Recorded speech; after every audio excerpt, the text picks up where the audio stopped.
CCN news एक पाऊल महाराष्ट्रासाठी। राज्यात उन्हाचा तडाखा दिवसेंदिवस वाढत आहे। विदर्भात उन्हाची तीव्रता अधिक जाणवत असून बुलढाणा जिल्ह्यातही पारा 40शी पार गेलाय। बुलढाणा शहरासह जिल्ह्यात उन्हाच्या झळा तीव्र झाल्यात। दुपारी 12 ते 4 या वेळेत रस्त्यांवर शुकशुकाट पाहायला मिळतोय। उष्णतेच्या लाटेमुळे नागरिकांच्या अंगाची लाही होत असून वाढत्या तापमानाचा परिणाम जनजीवनावर दिसून येतोय। वाढत्या उन्हाच्या पार्श्वभूमीवर उष्माघाताच्या रुग्णांना तातडीने उपचार मिळावेत यासाठी बुलढाणा जिल्हा सामान्य रुग्णालयात विशेष खबरदारी घेतली जात आहे। रुग्णालयात उष्माघात कक्ष कार्यान्वित करण्यात आले असून तेथे सर्व सोयी सुविधा उपलब्ध करून देण्यात आल्या। उष्माघाताची तयारी काय आहे?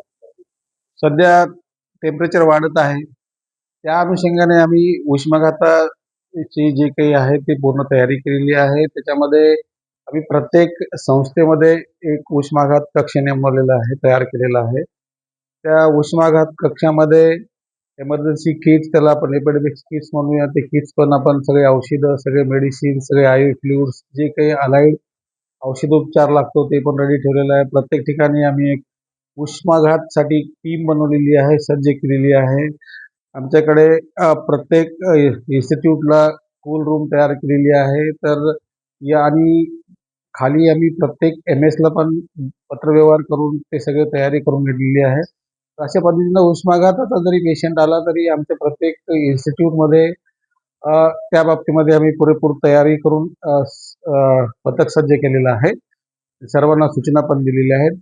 तरी जनतेनं आम्ही असं आवाहन करू, जर असं कुठला काही पेशंट आढळला, कुणाला काही त्रास झाला तर आमच्या नजीकच्या संस्थेमध्ये त्यांनी संपर्क साधावा आणि ट्रीटमेंट करावी। आणि त्याचबरोबर कोणीही उन्हामध्ये अननेसेसरी विनाकारण फिरू नये।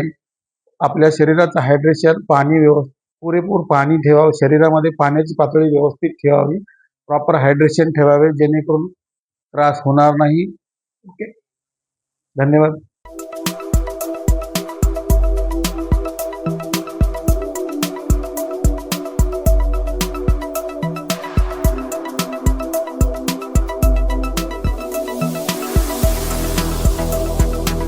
तसेच आपल्या भागातील महत्त्वाच्या बातम्या पाहण्यासाठी CCN न्यूज डेस्क चॅनलला सबस्क्राइब करा आणि बेल आयकॉन प्रेस करा।